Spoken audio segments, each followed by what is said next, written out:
I'm not sure why it's so difficult to say there was no foul. The referees called an imaginary foul. They probably did it because they thought you were too dominant and wanted to shift the match back into a more competitive state. That would have been probably the most accurate thing to say.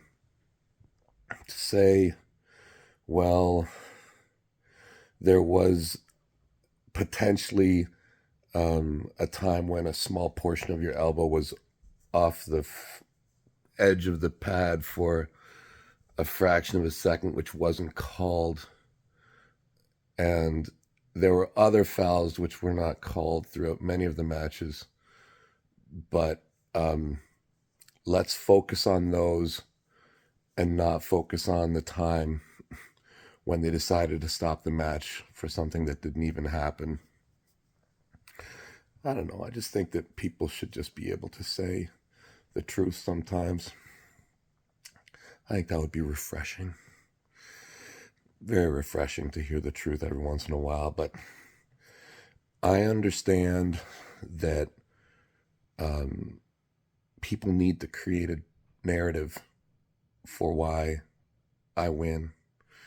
They need to justify it in their minds because they wish it wasn't so. They wish that I wasn't quite as good as I actually am.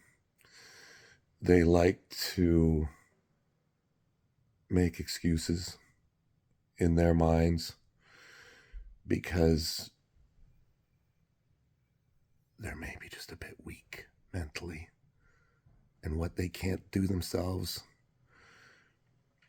they don't think it's right that others can do it.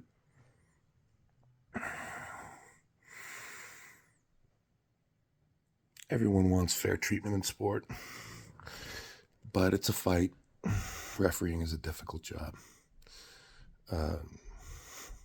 Very difficult to be a referee at a high level. I don't think that that'll be an issue this time. I do believe that both Gennady and I want this rematch because we don't want any of this winning because the referee threw a foul here or there. I am not interested in winning that way, and I don't think Gennady is either.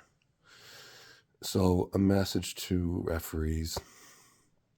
Yes, I'm sure it will be challenging. Whoever referees our match, I'm sure it will be challenging. The one thing I ask for is just don't call either one of us on fouls that just didn't happen. Okay, let's just start there. And for anyone who supports that, you probably, whoever you are, shouldn't be in charge of running any rule system anywhere.